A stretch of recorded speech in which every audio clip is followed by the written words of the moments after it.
तुहिरी माझा मितवा या मालिकेच्या पुढील काही येणाऱ्या भागांमध्ये आपल्याला आता जबरदस्त असा ट्विस्ट पाहायला मिळणार आहे आणि तो म्हणजे ईश्वरी अर्णवमध्ये भांडण झालेलं असतानाही कशा पद्धतीने त्यांची नेहमी एकी दिसून येत असते, तर दुसरीकडे राकेश आता अर्णवच्या हातून पुन्हा एकदा खणखणीत मुस्काटात खाणार। आता नेमकं काय घडणार आणि राकेश का मार खाणार अर्णवचा हे सगळं जाणून घेऊया आपल्या आजच्या या व्हिडिओमध्ये। चला तर मग मित्रांनो सुरुवात करूया।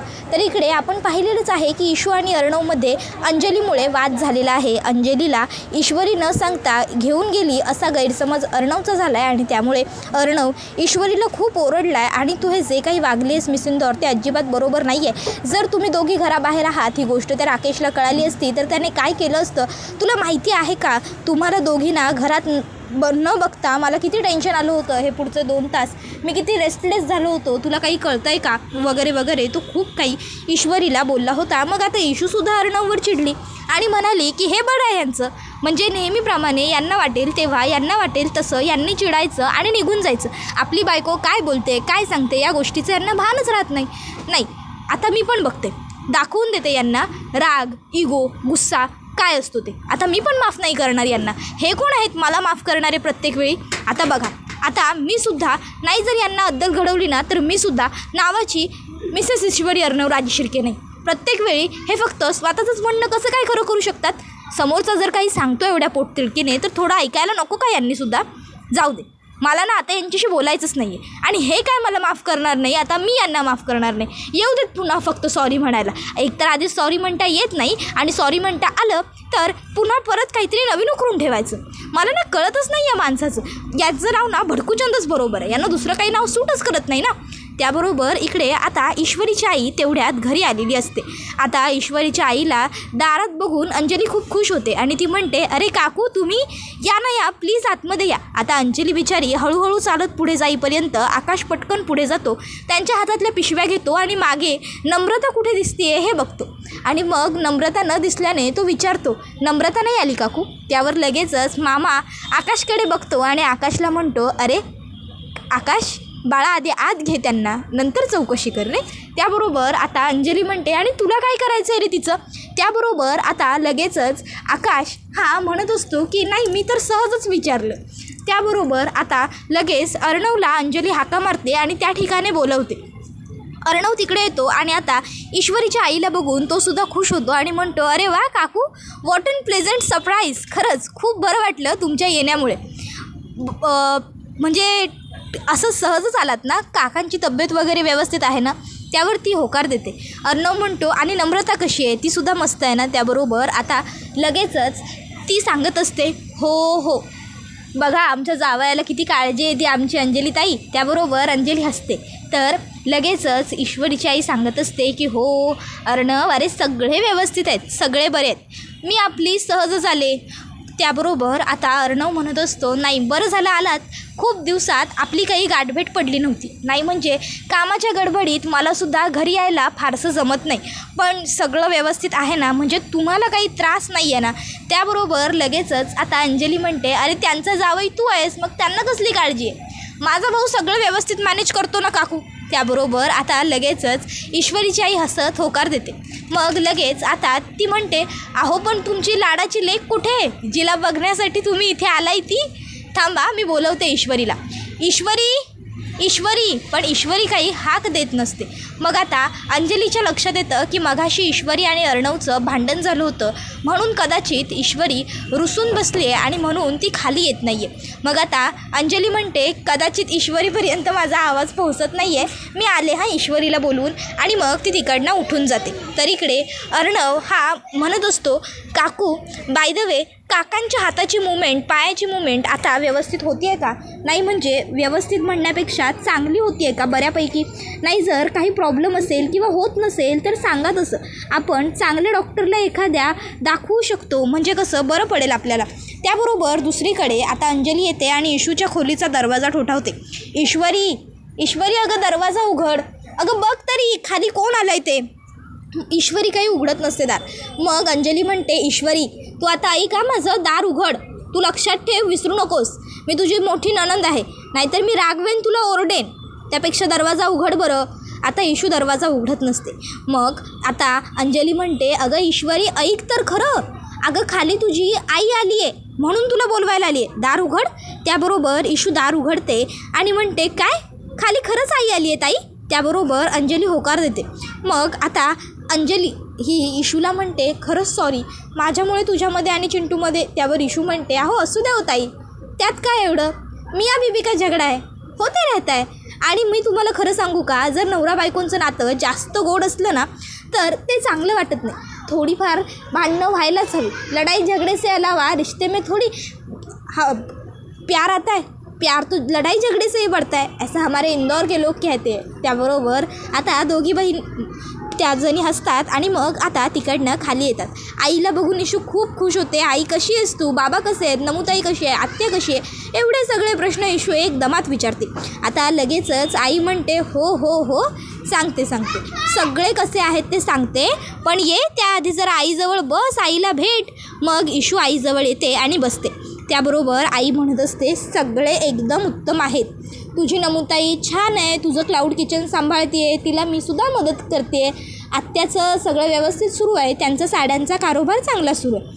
आज मी इथे येण्यापाठी एक खास कारण आहे आणि ते म्हणजे मी तुम्हा सगळ्यांना माझ्या आणि यांच्या ॲनिव्हर्सरीचं आमंत्रण द्यायला आली आहे. त्याबरोबर हे ऐकून आता अंजली खूप खुश होऊन जाते आणि ती म्हणते, काय तुम्हा दोघांची ॲनिव्हर्सरी, वा वा वा मस्त, आम्ही नक्की येऊ हा सगळे. त्याबरोबर आता आकाशला तर आयती संधीच मिळालेली असते नम्रताला भेटण्याची. आकाशसुद्धा म्हणतो, या ॲब्सोल्युटली मी सुद्धा नक्की येईन तुमच्या दोघांच्या ॲनिव्हर्सरीला आणि मला खात्री आहे डेफिनेटली दादा पण नक्की तुमच्या ॲनिव्हर्सरीला येईल.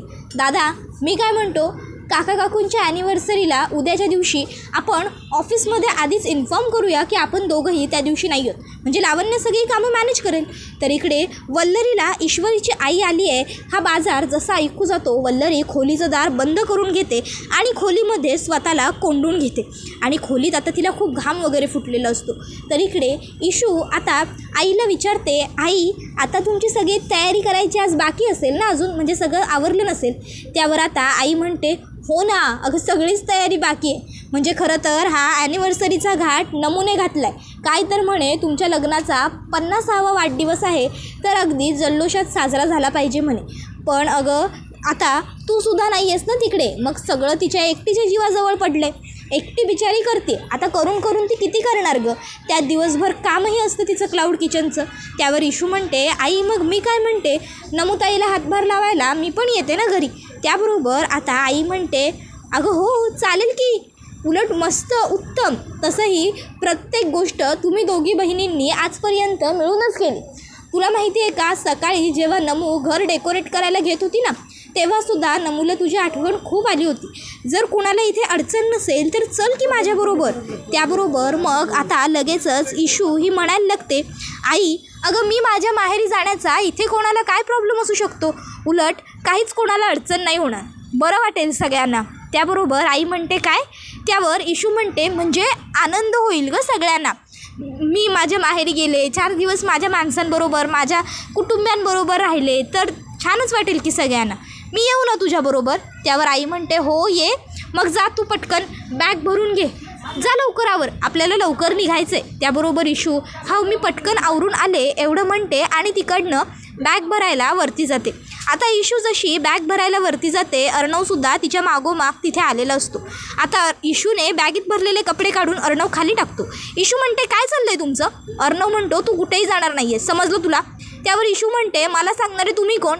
अर्णव म्हणतो, मिसेस अर्णव राजेश शिर्के, मी तुमचा नवरा मिस्टर अर्णव राजेश शिर्के, कळलं का?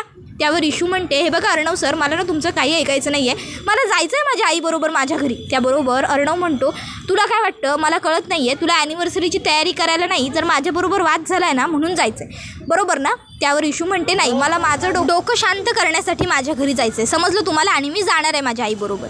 मग इशू पुन्हा बॅग भरते. तर इकडे तोपर्यंत आता लगेचच इथे इशूची आई ही लगेच आता आकाशला म्हणते, आकाशराव काय आहे ना, मामी एवढ्या पडल्या पण मला त्यांची भेट घ्यायला यायला जमलं नाही, तर आता जर अनायसे मी इथपर्यंत आलेलीच आहे तर मला मामींना तुम्ही भेटायला घेऊन जाल का? नाही म्हणजे एवढी इथपर्यंत आले आणि त्यांना बघायला गेले नाही तर वाईट वाटेल हो त्यांना. त्यावर आकाश म्हणतो, हो हो या प्लीज शुअर. त्याबरोबर आता तो लगेचच तिला घेऊन येतो आणि म्हणत असतो, मॉम बघ तुला भेटायला कोण आलं आहे मॉम. पण वल्लरीने आता अंगावरती गच्च गोधडी घेतलेली असते आणि तिने आता डोळे मिटलेले असतात आणि आता गोधडीच्या आतून ती म्हणत असते, कशाला आली ही मला भेटायला, काही गरज होती हिला येण्याची, जा जा आकाश हिला इकडनं घेऊन जा. आकाश आता म्हणत असतो, मॉम मॉम अगं बघ ना ईश्वरीची आई आली आहे तुला भेटायला, मॉम उठ. पण वल्लरी उठतच नसते. वल्लरी ही मनात म्हणत असते, आकाश अरे कशाला आलास या बाईला मला इथे घेऊन, तू स्वतःच्या आईचा काळ हातात घेऊन कसं काय फिरू शकतोस, तू घेऊन जा या बाईला आत्ताच्या आत्ता इकडनं. देवा माझी मदत कर, ह्या बाईला इकडनं ताबडतोब निघून जाऊ दे, लवकर देवा जाऊ दे ही बाई लवकर. त्याबरोबर आता इथे ईश्वरी हिला तुम्ही माहेरी घेऊन जाताय तर ठीक आहे पण व्यवस्थित घेऊन जा असं आता इकडे अंजली ही ईश्वरीच्या आईला आपण सांगायचं असं मनात म्हणत असते. तर इकडे आता लगेचच तोपर्यंत ईश्वरीची आई ही म्हणायला लागते की जाऊ द्या आकाशराव, अहो असू द्या, कदाचित गोळ्या वगैरे खाऊन ते झोपले असतील, पुन्हा कधीतरी मी येईन तेव्हा आमची भेट होईलच की. त्याबरोबर इशू आता येते आणि आईला म्हणते, आई माझीसुद्धा बॅग वगैरे भरून झालेली आहे, आवरलं आहे माझं सगळं, निघूया का आता आपण. नाही म्हणजे आपल्याला घरी पोहोचायला फार उशीर व्हायला नको, संध्याकाळ व्हायला नको ना. त्याबरोबर आई म्हणते, हो हो निघूया ना आता आपण, लगेचच निघूया, आणि घरी ही सगळी कामं बाकी आहेत, नाहीतर थांबलो असतो थोडा वेळ. चला जावई बापू, अंजलीताई, आकाशराव, मामा येतो. अंजलीताई तुम्ही काळजी घ्या, आता 2 जीवांचे आहात. त्याबरोबर आता अर्णव म्हणतो, काकू मी तुम्हाला सोडायला गाडी आणि ड्रायव्हर पाठवतो.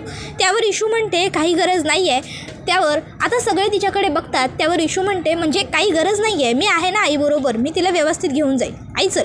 आणि मग त्या दोघीजणी तिकडनं निघतात. आता इशू घरी आल्यावर इशू आणि नमू एकीमेकीला भेटून खूप खुश होतात. आता नमू आणि इशू एकीमेकीला मदत करायला, कामं करायला, डेकोरेशन करायला सुरुवात करतात खऱ्या. पण इशूच्या मनात मात्र फक्त अर्णव आणि अर्णवचाच विचार असतो.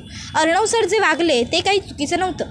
आता इशूला आठवतं ते म्हणजे ते दोघंजणं एकमेकाच्या जवळ आलेले प्रसंग, त्याने तिला उचलून घेतलेला प्रसंग, सगळं तिच्या नजरेखालनं चाललेलं असतं. आता दुसऱ्या दिवशी जेव्हा घरामध्ये गडबड सुरू असते ईश्वरीच्या माहेरी जाण्याची, तेव्हा राकेशला सुद्धा कळतं की ईश्वरीच्या आईवडिलांची मॅरिड ॲनिव्हर्सरी आहे आणि तिकडेच सगळेजणं चाललेले आहेत. मग आता राकेश मनात म्हणतो, वा मॅरिड ॲनिव्हर्सरी आहे तर माझ्या होणाऱ्या सासू सासऱ्यांची, मग तर गेलं पाहिजेच.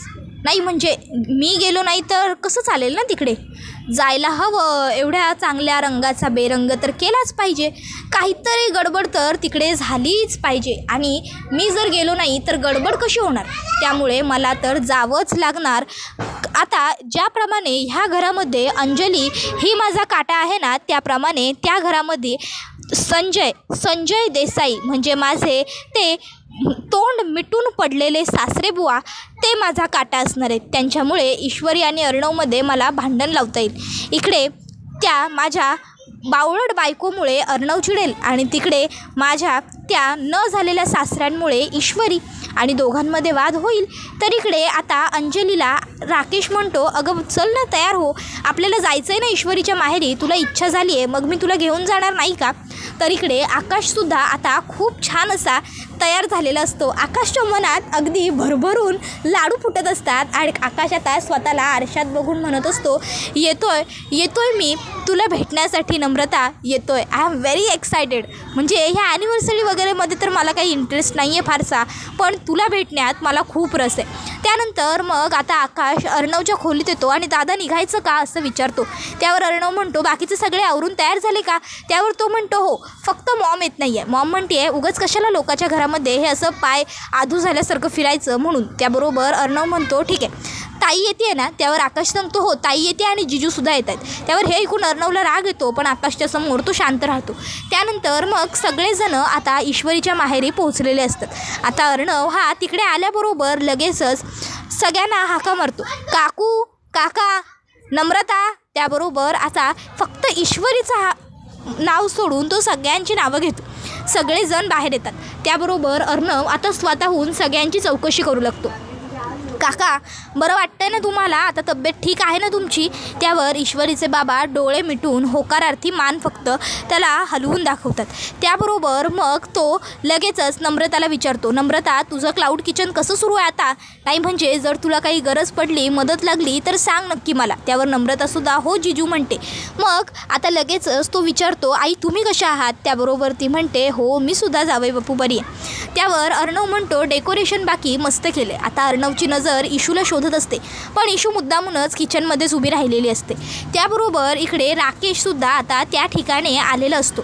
आता राकेश हा संधी शोधत असतो संजयला त्रास देण्यासाठी, आणि त्याला ती आयती संधी सापडलेली असते, कारण सगळेजण आपापल्या कामामध्ये व्यस्त असतात आणि संजयकडे कोणाचं लक्ष नसतं. मग आता अलगस तो संजयच्या जवळ जातो आणि संजयला म्हणू लागतो, आता तुम्ही फसणार सासरे बुवा. आणि मग तो आता त्याला धक्का द्यायला लागतो, पण अर्णव तिकडे येतो आणि अर्णव त्याला वाचवतो आणि राकेशचं थोबाड फोडतो आणि चालतं हो इकडनं असं म्हणून राकेशला हकलवून लावतो.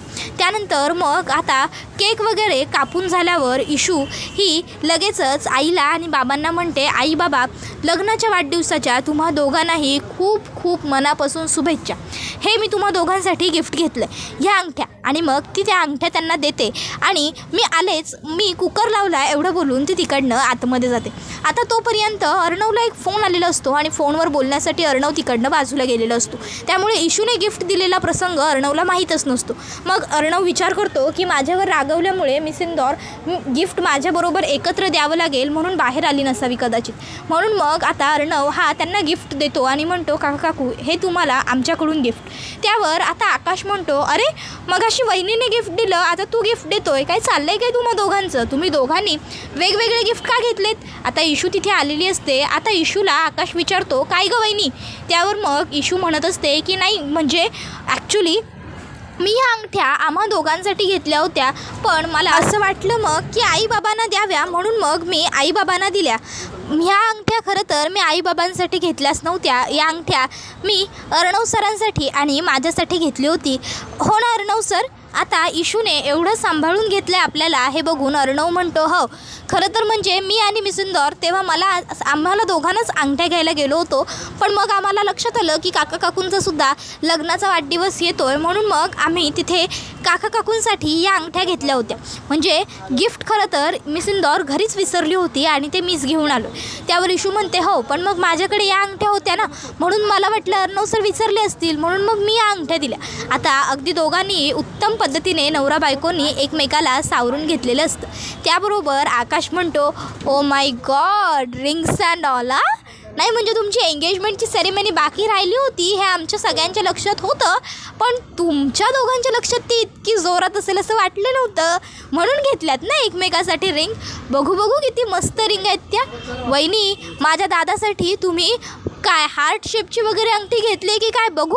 आता आकाश मुद्दामून त्या दोघांची मस्करी करत असतो. त्याबरोबर लगेचच अर्णव हा आकाशला सांगतो, आकाश जा जरा आपल्या गाडीमध्ये मी चॉकलेटचे डबे ठेवले आहेत 2 ते घेऊन ये, आणि 2 बुके आहेत ते सुद्धा घेऊन ये, आणि त्याच्याबरोबर एक गिफ्टसुद्धा आहे ते घेऊन ये.